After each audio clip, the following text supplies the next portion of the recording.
Olá, boa noite. Bem-vindos ao Girassol Jornal. Começamos com números que refletem o cada vez mais elevado índice de mortes causadas por acidentes de aviação. A província de Luanda lidera as estatísticas. Os últimos dados divulgados mostram que só nos últimos 3 meses morreram mais de 300 pessoas e, diante da realidade, uma das questões que se coloca tem a ver com o que estará na base de tantos acidentes de aviação.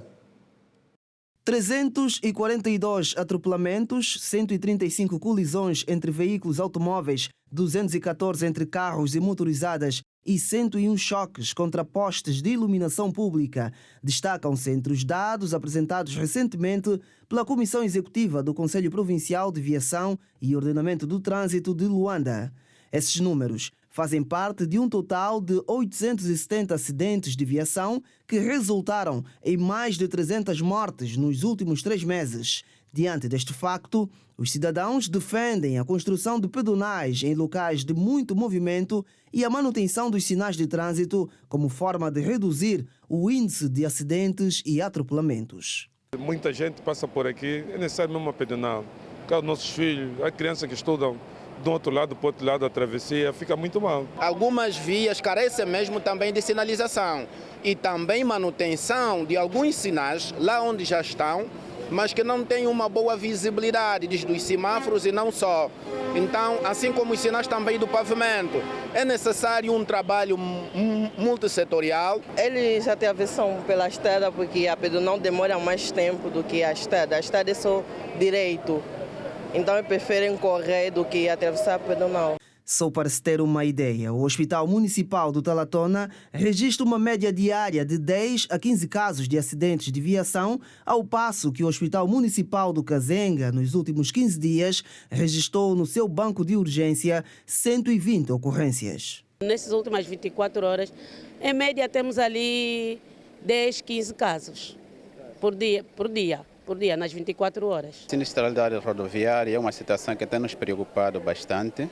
Dos últimos 15 dias, tivemos 120 doentes atendidos nessa nossa unidade, derivados por acidente de trânsito. As escolas de condução jogam um papel preponderante na avaliação e preparação dos futuros condutores para a observância rigorosa das normas emanadas pelo Código de Estrada. Temos dito aos alunos, aos futuros condutores deste país, que durante a condução devem naturalmente ter a máxima atenção e prudência, respeitar as normas emanadas pelo Código de Estrada, mormente respeitar os limites de velocidade. A colocação de pedonais e o respeito ao Código de Estrada, sobretudo em locais onde há passadeiras, são apontados pelo sociólogo como uma das soluções para a redução do índice de sinistralidade rodoviária que culminam, muitas das vezes, em atropelamentos. O sociólogo entende ainda que o desequilíbrio psicológico, aliado ao consumo excessivo de bebidas alcoólicas e a inexperiência de alguns condutores, contribuem negativamente para as altas taxas de acidentes rodoviários. Condução exige muita prudência e, acima de tudo, responsabilidade. E, em algumas vezes, as pessoas vão na condução, no estado psicológico totalmente desequilibrado. A outra causa tem a ver também com a questão do consumo de bebidas alcoólicas, de forma exagerada. Não é? E outra causa também tem muito a ver com a inexperiência. Muitas vezes temos visto jovens e não só, que são inexperientes na área da condução. Para os próximos dias, a Comissão Executiva do Conselho Provincial de Viação e Ordenamento do Trânsito prevê realizar uma campanha de sensibilização nas creches, escolas do 1º, 2º e 3º ciclo, universidades, de modo a chamar a atenção sobre os riscos da condução em estado de embriaguez, em alta velocidade e os perigos das travessias em locais inapropriados. Outros destaques na edição de segunda-feira. Contas do dia-a-dia continuam aperto em relação ao preço dos produtos da cesta básica. Também a moeda nacional continua na escalada de desvalorização. Famílias têm cada vez menos poder de compra. Operação que impediu o contrabando de mais de 900 litros de combustível em Cabinda. Novo financiamento para melhorar a produção de café no país. A União Europeia disponibiliza 8 milhões de euros. Expo Ilha, a maior bolsa de negócios do sul do país, está na forja com mais de 3.000 empregos previstos. Jornada Mundial da Juventude. Angola será representada por mais de 1.500 pessoas.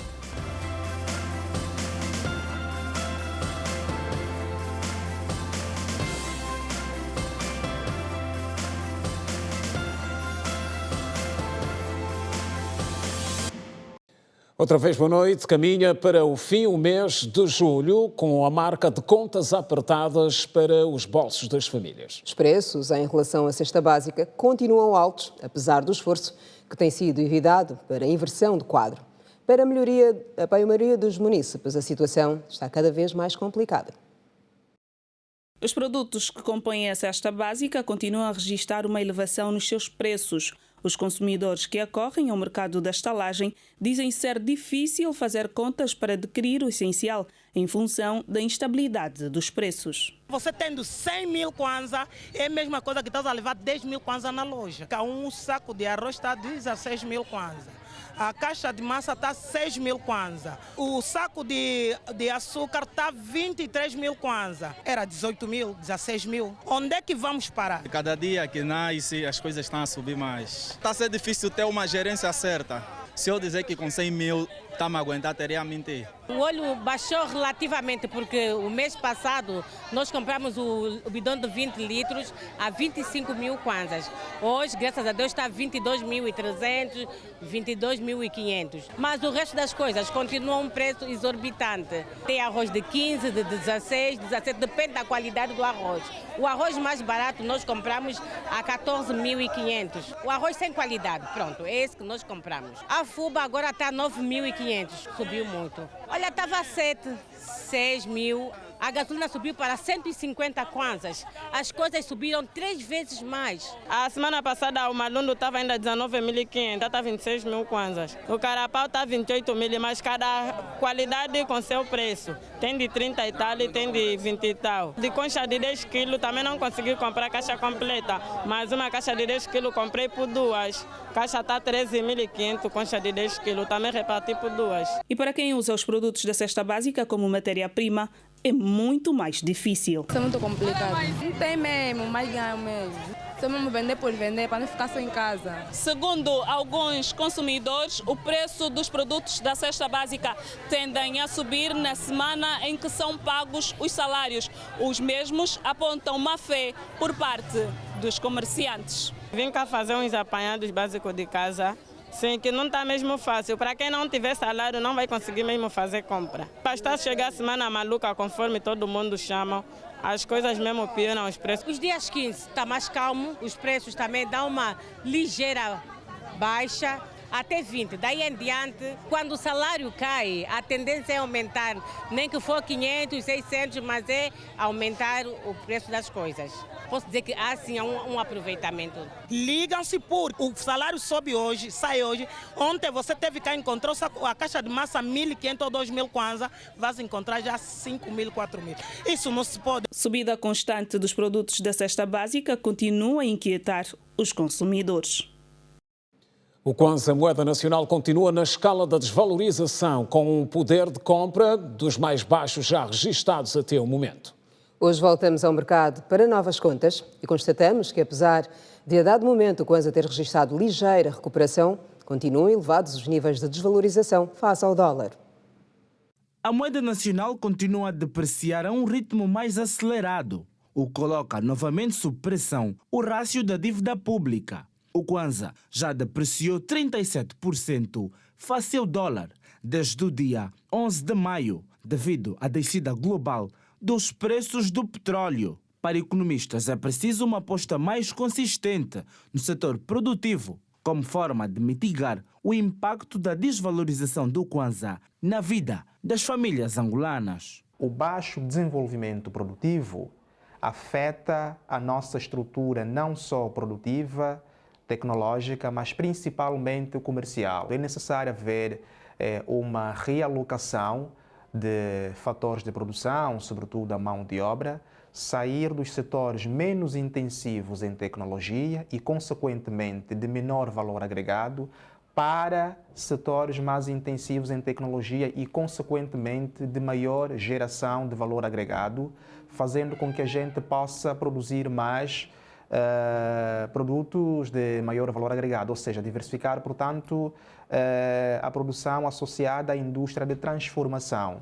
Após 3 cortes consecutivos nas taxas de juro, O Comitê de Política Monetária do Banco Nacional de Angola decidiu manter inalterada a taxa básica de juros em 17%. Nesta segunda-feira, o dólar está a ser comprado nos bancos comerciais no valor de 824 kwanzas e o euro a 916 kwanzas, situação que faz aumentar cada vez mais a especulação de preços. Penso que o foco não tem que ser combater a especulação, e sim o governo lutar, não é, trabalhando, como de alguma forma tem vindo a fazer, implementar mais medidas, tanto de ajuste conjuntural, tanto de ajuste estrutural, para, no médio prazo, recuperar-se a retomada do crescimento e, no longo prazo, diversificar-se efetivamente a economia a partir de um processo de mudança estrutural. O Ministério da Indústria e Comércio vai continuar a ter maiores responsabilidades do ponto de vista da fiscalização do comércio, da atividade comercial, ver exatamente como é que nós estamos do ponto de vista da segurança alimentar, a questão da estabilidade dos preços, que não é só depende do Ministério da Indústria e Comércio, mas depois também tem uma ligação com os efeitos cambiais, porque nós somos um país dependente da importação. Recentemente, o governo angolano aprovou algumas medidas de alívio econômico para devolver o poder de compra às famílias angolanas e estabilizar a economia nacional. As decisões anunciadas pelo Ministro de Estado para a Coordenação Econômica entrarão em vigor dentro de 5 meses, a partir de janeiro de 2024. A consultora Oxford Economics defende que o Banco Nacional de Angola deve aumentar a taxa de juro de referência em 3 pontos percentuais, isto é, de 17% para 20% até ao fim do ano, para controlar a inflação. A consultora sustenta que só assim se poderá chegar a uma taxa de juro real, positiva, e sublinha, por outro lado, que a decisão de manter a taxa adotada no dia 14 deste mês aumenta o risco de uma inflação acima do esperado neste segundo semestre do ano. E em Cabinda, a Polícia Nacional conseguiu impedir o contrabando de mais de 900 litros de combustível. O produto teria como destino a República Democrática do Congo. A referida operação resultou na apreensão de 5 viaturas. 13 cidadãos estão detidos. A polícia em Cabinda deteve 13 cidadãos implicados no tráfico de combustíveis. Os supostos contrabandistas foram surpreendidos pela polícia quando tentavam fazer chegar mais de 900 litros de combustíveis à República Democrática do Congo. Durante a operação, os efetivos conseguiram também apreender 5 viaturas que eram utilizadas para realizarem as suas ações. Marcos Cochito, porta-voz da Polícia Nacional em Cabinda, explica as estratégias utilizadas para desmantelar os supostos traficantes de combustíveis. O fenómeno do contrabando de combustível na província de Cabinda, de um tempo a essa parte, esteve a preocupar as autoridades policiais, mas mediante medidas operativas que foram tomadas, isso tem estado a diminuir, tem estado a reduzir. Mas, no entretanto, persistem ainda aqueles que de alguma forma encararam este fenómeno como modo de vida e vão alterando os modos operantes para transpor esse combustível do outro lado. O nosso trabalho enquanto polícia já foi feito. Os infratores ou os automobilistas que transportavam esse combustível já foram encaminhados ao digno magistrado do Ministério Público para tratamento subsequente. Quanto às viaturas, o combustível será encaminhado à AGT para tratamento que se impõe neste âmbito. As viaturas que observamos pelas imagens contêm cerca de 950 litros de combustíveis. O objetivo seria a República Democrática do Congo, mas a polícia prontamente frustrou esta tentativa. E os efetivos ainda garantem que todos aqueles que tentarem violar a ordem e a tranquilidade públicas no que diz respeito a tráfico de combustível vão sentir a mão pesada da polícia. Para aqueles que ainda pensam ou que persistem ainda nessa prática, devem evitar, porque a polícia estará sempre ao encalço de todos aqueles que persistirem no contrabando de combustível. Perdem dinheiros, as viaturas são retidas. Portanto, continuarão a ter prejuízos substanciais por persistirem nessa prática. Maior bolsa de negócios do sul do país. Preparativos e postos de trabalho previstos. em destaque.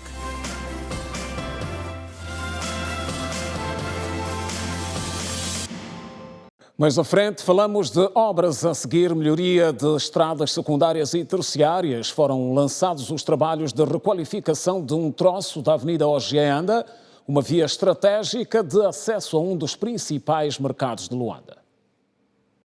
Há cerca de 4 meses depois da presença da rede Girassol na estrada antiga do Kazenga, os moradores daquele município e passageiros voltam a afirmar que estão preocupados com a falta de manutenção naquela via que está degradada há mais de 8 anos, numa altura que o governo provincial de Luanda anuncia a requalificação da estrada com a conclusão prevista para esse ano. Várias vezes, quando eu vou para o mercado fazer as compras, tenho tido muito transgimento, porque várias vezes eu apanho asa branca. Os carros não aceitam passar aqui nessa via devido aos buracos que tem tido, passam mais na estrada antiga. Então, como o governo pensou que vai reabilitar essa estrada, eu estou muito feliz. E é necessário uma intervenção na qual a situação melhore, porque em tempos de chuva, esse bairro, essa rua não se movimenta, então é necessário que essa intervenção seja para valer, né? Olha, desagradável. O cheiro das águas ficar aqui na rua e provoca mesmo muitos transtornos, muito mosquito. Sim, as doenças que tem provocado é paludismo, febre tifoide, malária, diarreias e por aí fora. Os taxistas e mototaxistas pedem mais agilidade e que as obras não parem até a sua conclusão. Há muito buraco que até o motoqueiro não consegue andar devidamente, como os taxistas. Nós pagamos a taxa, mas nem com isso temos boa estrada. Nós queremos que a obra em menos de 6 meses termine, porque nós dependemos dessa via e fechando essa via por muito tempo, então as coisas se complicam. Mais de 10 anos que essa via está assim. Antes de eu fazer o táxi, já havia também assim, muitos danos. É mais a parte da suspensão, as molas, os amortecedores. Tem que trocar sempre, rolamento. Tem que trocar todo momento mesmo, não dura muito tempo. E no lançamento oficial do início das obras, aqui na estrada antiga do Kazenga, que aconteceu hoje, que dá acesso ao mercado do Asa Branca e também ao Centro de Formação Profissional, o empreiteiro das obras, que vão custar mais de 4 milhões de dólares, garante que tem todas as condições criadas para que não haja paralisação nas obras até na época chuvosa. Perspectivamos uma duração da obra de cerca de 6 meses, para uma intervenção numa extensão aqui na rua, na ligação da Quinta Avenida à Ogianda, numa extensão de 1250 metros. Sim, pensamos que o período estimado por nós será o suficiente para concluir a intervenção nesta via. E o diretor provincial para as infraestruturas de Luanda explica todo o processo de requalificação da via. Uma via que vai estar contemplada com um perfil de 7 metros para 2 sentidos e com zona de estacionamentos. Aqui o que nós vamos fazer é a chamada intervenção de infraestruturas integradas, que é que nós estamos a nos referir: passeios, iluminação pública, drenagem residual pluvial, a reposição do tapete asfáltico e a drenagem ao longo de toda essa sua extensão. As projeções populacionais de 2018, elaboradas pelo Instituto Nacional de Estatística, INE, indicam que o município do Kazenga conta com mais de 1 milhão de habitantes. Não para de crescer o número de igrejas em Luanda, que é a província do país com mais casas de culto, entre as legais e clandestinas. Entretanto, segundo dados oficiais, poucas têm sido as igrejas que cumprem com o plano de responsabilidade social. Com o repórter Paulo Mateus, procuramos saber o porquê. Os líderes religiosos e deputados chamam a atenção à necessidade de algumas igrejas investirem mais no cumprimento da responsabilidade social na província de Luanda, apesar das dificuldades financeiras, numa altura em que a Igreja Evangélica Congregacional em Angola, IECA, na capital angolana, ganha mais um templo sede do pastorado de Emmanuel no município de Cacoaco, que vai acolher cerca de 1.300 fiéis, incluindo os do Sambizanga e município do Kazenga. Cumprimento dos mesmos, desses planos que acentuem a responsabilidade social da Igreja para com a sociedade, elas não são implementadas por falta de recursos financeiros, por falta de apoio. Não sabemos ainda qual será a via adequada para as igrejas poderem cumprir com a sua responsabilidade social naquilo que diz respeito a atuações concretas. As igrejas devem não só levar a pregação da palavra, mas também olhar para a questão social da igreja no sentido geral. Reconhecer o esforço que a igreja no geral tem feito, a IECA, a igreja católica, a igreja metodista, a igreja batista e tantas outras, e queremos esperar que continuem a preservar essa tradição, porque os desafios para fazermos de Angola um país belo para nós vivermos são grandes. Na abertura inaugural do templo, que custou mais de 42 milhões de kwanzas, no domingo dessa semana, os jovens daquela agremiação religiosa afirmam que com um novo espaço vão poder intervir mais na sociedade. Temos realizado várias atividades, como recolha de donativos, para fazermos a entrega em alguns centros, e tudo isso tem contribuído para a evangelização. Porque nós não vamos conseguir ajudar tudo com as coisas que nós temos, mas se nós ajudarmos a essas pessoas a buscarem mais a Deus, nós podemos conseguir fazer com que elas alcancem as outras coisas. O secretário provincial da IECA em Luanda destaca o crescimento da igreja e a boa parceria com o governo e as igrejas para a resolução dos problemas sociais. Pensamos que devemos ter programas de educação cívico-moral, que é realmente um programa muito necessário, integrado dentro do programa de paz durável que nós temos levado a cabo. Por isso, vamos reforçar um pouco mais as nossas escolas dominicais. Presente no ato, o vice-governador provincial de Luanda para a área política e social garantiu que vão continuar a reforçar a parceria com as igrejas para a melhoria das condições sociais. A igreja é parceira do Estado e, nesse quesito, complementa aquilo que o Estado eventualmente não consiga atingir através, sobretudo, dos seus programas sociais. E a Igreja IECA tem uma tradição muito forte na área da educação. A maior parte das escolas que funcionam em diferentes templos e em diferentes igrejas são escolas comparticipadas, onde naturalmente as infraestruturas são das denominações religiosas, mas os professores são pagos pelo governo. As igrejas a nível da província de Luanda têm auxiliado o governo com construções de escolas, creches e unidades hospitalares. O governador de Luanda recebeu hoje o reitor da Universidade Agostinho Neto e um grupo de estudantes. O momento serviu para abordar algumas preocupações, como é o caso do estado em que se encontra atualmente o campus universitário, também a mobilidade de estudantes, entre outros assuntos. Atentos e preocupados com os problemas que afligem os munícipes de Luanda e os estudantes da Universidade Agostinho Neto, os membros da Associação dos Estudantes daquela instituição esteve hoje reunido com o governador Manuel Homem. Nós entendemos que, enquanto estudantes universitários e académicos, temos uma grande responsabilidade no que tange à problemática que aflige a nossa sociedade. A dificuldade nos transportes que tem assolado a comunidade acadêmica. Enquanto estudantes de medicina, estamos preocupados também com a falta de sangue e políticas que incentivem a população à doação de sangue. E com o nível de natalidade, a taxa de natalidade. Nós trouxemos a deficiência de livros nas bibliotecas, principalmente da Faculdade de Humanidades, e o projeto que nós temos leitura às comunidades com as crianças. Sobre as preocupações apresentadas, o governante garantiu evitar esforços para ver melhorada a situação dos estudantes. Desde que estamos aqui no governo provincial de Luanda, é a primeira vez que recebemos efetivamente uma associação de estudantes e tivemos o privilégio de poder trocar impressões com uma classe acadêmica que tem muitas ideias e que podem ser acolhidas no âmbito da nossa governação.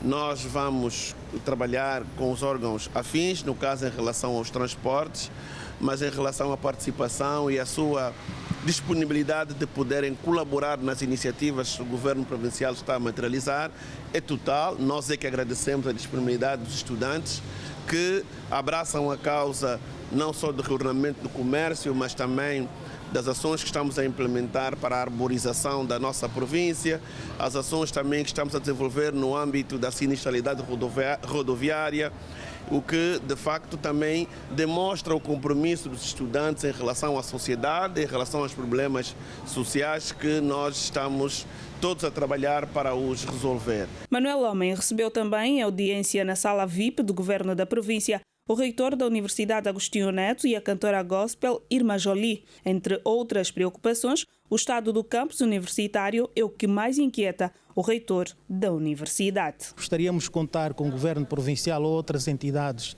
sempre que possível, para disponibilizar mais meios de transporte que permitam a mobilidade dos estudantes de vários pontos para o campus. Também.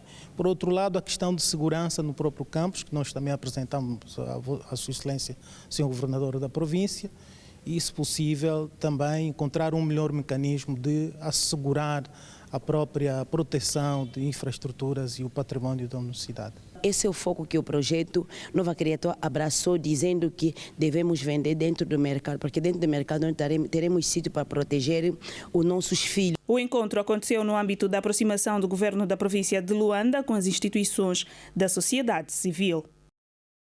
No próximo bloco, Justiça e Desenvolvimento sobre o julgamento que envolve magistrada do Ministério Público. E ainda hoje, preparativos para a Expo Willa, edição 2023, está na Forja, com mais de 3 mil empregos temporários previstos. Continue ligado a nós, voltamos depois do intervalo, que é curto.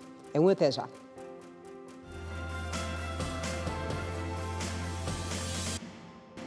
Regresso das notícias, o Presidente da República autorizou a construção de um projeto de habitações sociais com 1.500 casas para acolher famílias que vivem em condições precárias no Icolibengo. Segundo o despacho presidencial, serão construídas no bairro Ngolone. O projeto tem um orçamento avaliado em mais de 75 milhões de dólares. São 3 lotes com as respectivas infraestruturas sociais. E foi adiado o julgamento do caso que envolve a magistrada do Ministério Público, Natasha Soleia. O julgamento teria início hoje na Câmara Criminal do Tribunal Supremo e está agora sem data. Natasha Soleia é acusada de crime de abuso de poder. 558 processos estão pendentes na Câmara Criminal do Tribunal Supremo, entre os quais o número 16/20, que envolve Natasha Soleia, que exercia o cargo de procuradora do Ministério Público.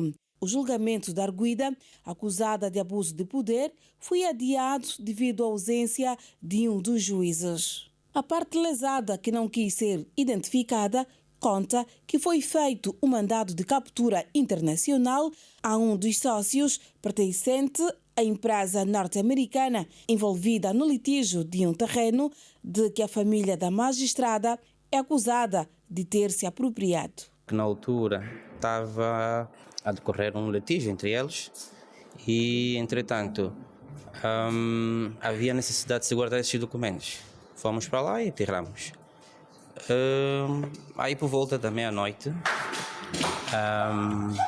ele mesmo, o Sr. Christopher, comunicou que havia uma outra segurança que foi posta pela, na altura, diz que era filha do general António Andrade, que substituiu a segurança, que era a G4S, por uma outra segurança. E ela, na altura, deslocou-se lá com polícias. Ela, enquanto procuradora, solicitou um mandato de captura internacional e uma interdição ao Sr. Christopher, que era a questão dos condomínios, que dizia que era do pai, e ela, achando que podia substituir a segurança para proteger, provavelmente deve ter desencadeado isso para, no fundo, consumar aquilo que achava que podia fazer. Já o advogado da magistrada preferiu não entrar em detalhes.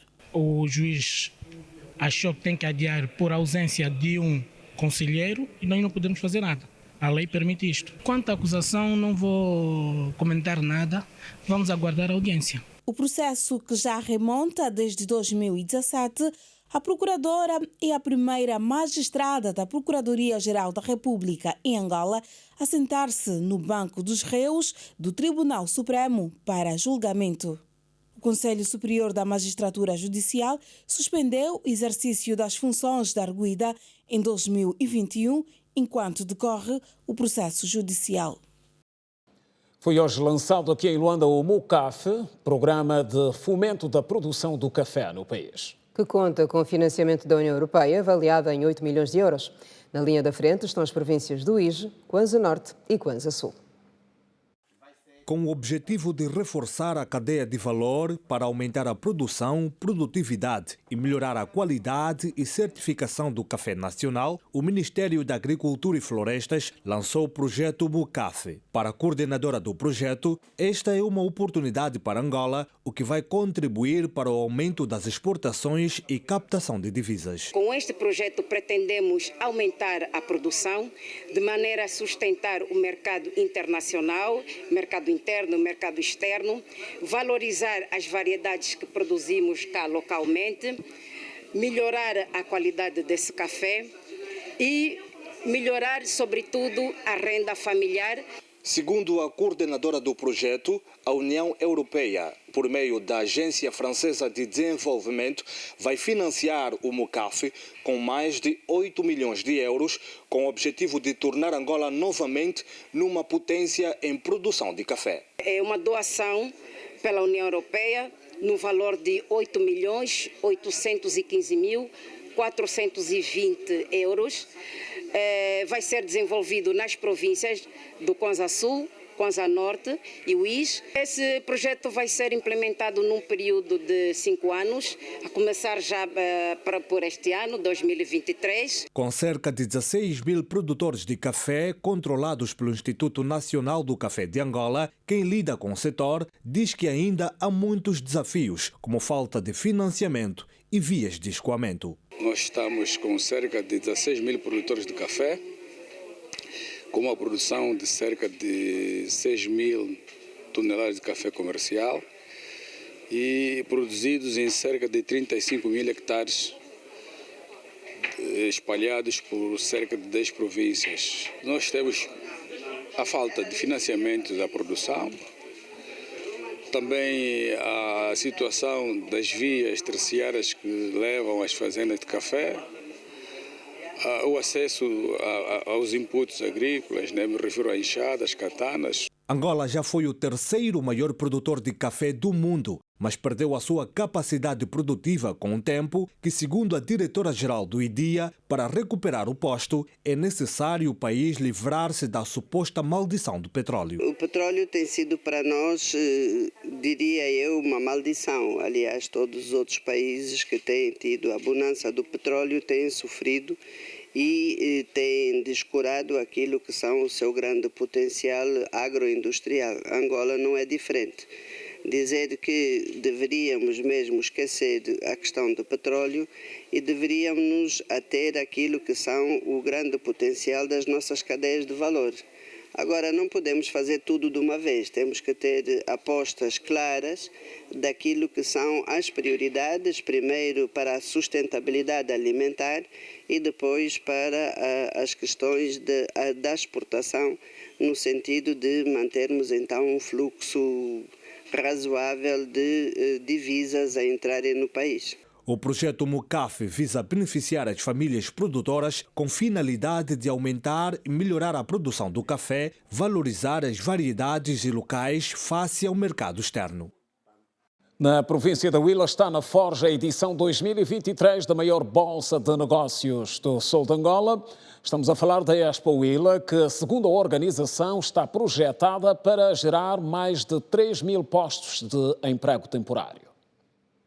Mais de 300 expositores, entre nacionais e estrangeiros, vão participar da Expo Huila 2023, que vai decorrer no Lubango de 16 a 20 de agosto.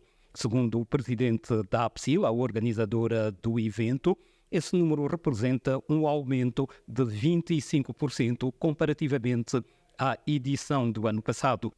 Como sabem, a nossa capacidade até o ano passado era de 270 empresas e o ano passado tivemos lotação máxima. Este ano a APSIL está a aumentar a capacidade para cerca de mais 25% daquilo que era a nossa capacidade.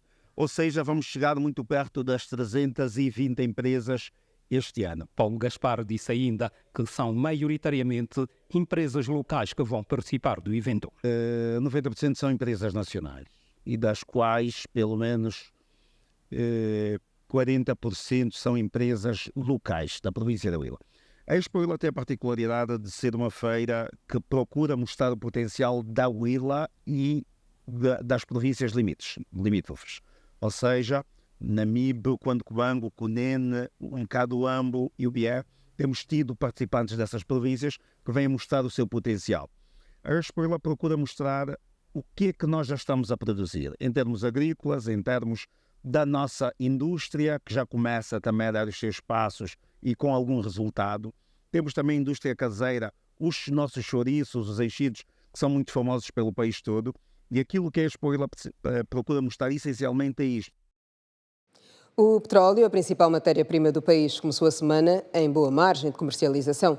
O Brent, que serve de referência às nossas exportações, abriu a segunda-feira com o preço acima dos $80 por barril. A consultora britânica Oxford Economics prevê que a produção de petróleo em Angola caia este ano de 1.600.000 barris para 1.120.000.000 de barris diários, apesar da redução da produção nos últimos meses devido à manutenção. Numa nota enviada aos clientes, o departamento africano da Oxford Economics estima também uma redução do preço do barril de petróleo em 21% para uma média de $80 neste ano. Esta semana, um relatório da Agência Nacional de Petróleo, Gás e Biocombustíveis, ANPG, fez saber que em junho a produção angolana de petróleo se situava numa média de 1.120.246 barris por dia, mais 0,52% do que as previsões oficiais, que apontavam para uma média de 1.114.439 barris dia, de acordo com números divulgados. No resumo mensal sobre a produção petrolífera de junho de 2023, a Concessionária Nacional de Hidrocarbonetos declarou que no cômputo geral do mês passado, a produção angolana de crudo prefez um total de 33.607.388 barris, quando no mês de maio a produção atingiu o valor global de 34.438.656 barris, aponta, contudo, um recuo mensal de 2,4%. A produção de petróleo continuou a recuperar em junho, depois de ter caído para o nível mais baixo de quase 2 décadas em março, tendo em maio ultrapassado a Nigéria, o maior produtor de petróleo em África, de acordo com os dados da Organização dos Países Exportadores de Petróleo, OPEP. O aumento da produção dos novos poços de petróleo e o alargamento dos atuais, um processo concluído em 2021 e no início de 2022, ajudou a estabilizar a produção petrolífera no ano passado, mas a adição de nova capacidade tem sido quase anulada pelas dificuldades operacionais que levaram a perdas de produção nos poços mais antigos, concluiu a Oxford Economics.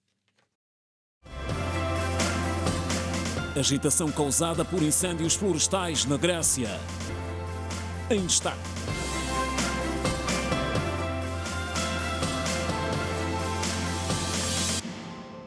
Desabamento de prédio nos Camarões resulta em 33 mortos. O assunto está em destaque no resumo internacional para ver a seguir com o desenvolvimento da Edna Firmino. Edna está aqui connosco. Boa noite, Edna. Olá, Quina Santos. Boa noite. Boa noite, Simão Mundula. Boa noite a todos. Segundo um novo balanço provisório feito hoje pelas autoridades locais, o número de mortos subiu para 33. O desabamento do prédio de apartamentos aconteceu em Douala, capital econômica dos Camarões. O governador da região, Samuel Dieudonné, visitou o local no domingo e disse que a situação está sob controle e os bombeiros estão a trabalhar para garantir que ninguém fique sob os escombros. Outras notas internacionais, acompanhe. Migrantes africanos transferidos da Tunísia para a área fronteiriça de Ras Adir, na Líbia, dizem que vivem em condições precárias há mais de 2 semanas. O governo da Tunísia transferiu migrantes para uma área militar desolada do Saara, na fronteira com a Líbia, no início de julho, após um surto de violência, onde viajantes e residentes entraram em confrontos. Migrantes afirmam que há mais de 17 dias não há comida, água potável ou abrigo contra o calor e pedem a intervenção da ONU. A Tunísia esteve recentemente sob pressão da Europa para impedir que os migrantes partam de suas costas, já que as tentativas de travessia, especialmente da África subsaariana, testemunham um aumento acentuado. 11 pessoas morreram e uma permanece por baixo dos escombros, depois que o teto de um ginásio desabou no nordeste da China. 19 pessoas estavam no interior do ginásio no momento do acidente. 4 fugiram e 4 sobreviveram após serem retiradas dos escombros, informou a imprensa estatal nesta segunda-feira. O ginásio fica numa escola de ensino médio em Kikihar. O incidente ocorreu pouco depois das 15 horas locais de domingo. A operação de busca e resgate envolveu cerca de 160 bombeiros e 39 caminhões e já foi concluída. Uma investigação inicial sobre o colapso descobriu que os construtores colocaram perlita, um tipo de vidro vulcânico, no telhado. As fortes chuvas fizeram com que a perlita se expandisse, situação que causou o colapso da estrutura. Os responsáveis pela construtora estão sob custódia da polícia, informou a agência de notícias estatal. O Partido Popular de Alberto Feijó venceu as eleições deste domingo em Espanha, com 136 cadeiras no Parlamento. No entanto, o país vive um impasse, já que os partidos de direita não alcançaram as 176 cadeiras necessárias para formar um governo de coligação. O Partido Socialista Operário Espanhol, do atual presidente do governo espanhol, Pedro Sánchez, elegeu 122 deputados. Sánchez buscava reeleição e conseguiu com o resultado deste domingo.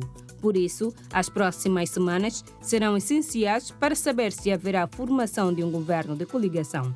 Se isso não acontecer, novas eleições poderão ser convocadas. Da atualidade internacional é tudo. Nós voltamos amanhã com mais informações. Kina e Simeão, boa noite. Continuação do Ótimo Jornal. Obrigada, Edna. Boa noite, Edna. E ainda fora de portas, a atualidade passa também hoje pelos incêndios florestais na Grécia. A noite de domingo foi agitada na ilha de Rodas. Houve gente que teve de passar a noite no aeroporto, à espera de evacuação. Mais de 30 mil pessoas foram retiradas das suas casas e hotéis por precaução, devido aos incêndios que atingem a ilha de Rodas, na Grécia. Os incêndios atingem pelo 6º dia consecutivo a ilha, com mais de 100 mil habitantes, e que é também um dos principais pontos turísticos do país, a par da ilha de Corfo, outra igualmente atingida pelas chamas. Na ilha de Rodas, cerca de 270 bombeiros estão a operar, com 55 viaturas, 4 aviões e 3 helicópteros. O incêndio já queimou milhares de hectares de terra virgem, além de casas e alguns hotéis da ilha. Já na ilha de Corfo, também atingida por incêndios, quase 2.500 turistas foram evacuados de forma temporária. Alguns incêndios que pareciam já ter apagado reacenderam depois da ação de ventos fortes. O primeiro-ministro da Grécia disse que estão a lutar contra os incêndios e que há mais 3 dias difíceis pela frente, numa altura em que as ameaças de novos incêndios são altas noutras regiões do país. Para enfrentar a onda de incêndios que atinge a Grécia, a Roménia e a Eslováquia enviaram efetivos dos seus corpos de bombeiros. Durante os meses de verão, o país é frequentemente atingido por incêndios florestais. No entanto, as mudanças climáticas levaram a ondas de calor mais extremas em algumas partes da Europa, incluindo a Grécia, que registrou até 40 graus de temperatura. As previsões indicam que a onda de calor que se abate sobre o país pode continuar por mais 2 semanas. E fechamos com as Jornadas Mundiais da Juventude, que marcam o mês de agosto. Portugal é o país escolhido para a presente edição. As delegações que vão representar Angola já começaram a deixar o país. O último grupo vai partir na próxima quarta-feira. Cânticos, súplicas e ação de graça marcaram a missa de envio do primeiro grupo de peregrinos à Jornada Mundial da Juventude, que acontece de 1 a 6 de agosto em Portugal. A celebração eucarística dos 1.518 inscritos decorreu na Paróquia de Jesus, na Cidade Alta. Os participantes entusiasmados contam como vai ser esta experiência que acontece no intervalo de 3 em 3 anos. Para mim está a ser uma experiência boa e espero que, assim como eu vou com essa expectativa, também posso trazer algo para partilhar com os jovens da minha paróquia. O objetivo da jornada é manter o encontro nacional dos jovens com o Papa para transmitir o calor à juventude, a transmissão da fé e, de certa forma, criar a união mundial. Que, independentemente da atual situação socioeconômica que o país atravessa, ainda assim temos a missão e o dever de regressar, de modo a testemunharmos e partilharmos com os irmãos que não tiveram a graça de ir à Jornada Mundial da Juventude, tudo aquilo que conseguimos obter e viver durante o período da Jornada Mundial da Juventude em Lisboa. Das Jornadas Mundiais pela primeira vez em 2016, por ocasião da Jornada de Polônia, em Cracóvia. E foi uma experiência muito linda e tem lindas recordações. Nós tínhamos jovens metodistas, jovens do 7º dia, que também dispuseram-se para poder fazer essa experiência de fé. Aos participantes, apela-se o não aproveitamento da jornada para a imigração. Vamos à jornada da juventude não para passear, mas assim para ir ao encontro de Deus, para que nós possamos crescer na fé e sermos cristãos autênticos e saber testemunhar a nossa fé.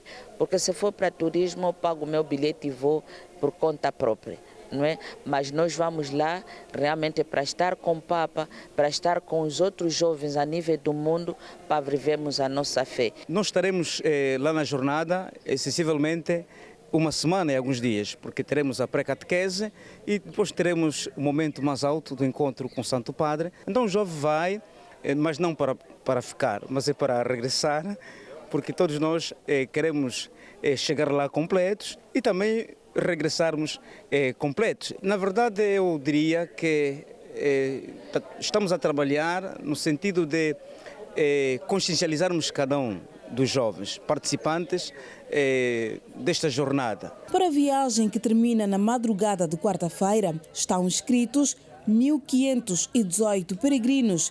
A Arquidiocese de Luanda lidera com um total de 108, Huambo 19 e Lunda Sul com 13. As demais estão com uma média de 5 delegados. As jornadas são uma iniciativa instituída pelo Papa João Paulo II em 1985 em Roma, no Ano Internacional da Juventude, que junta milhões de pessoas de todo o mundo, independentemente de ser crente ou não. Termina aqui a edição de segunda-feira do Girassol Jornal. Ficam os agradecimentos de sempre e votos de continuação de uma ótima noite.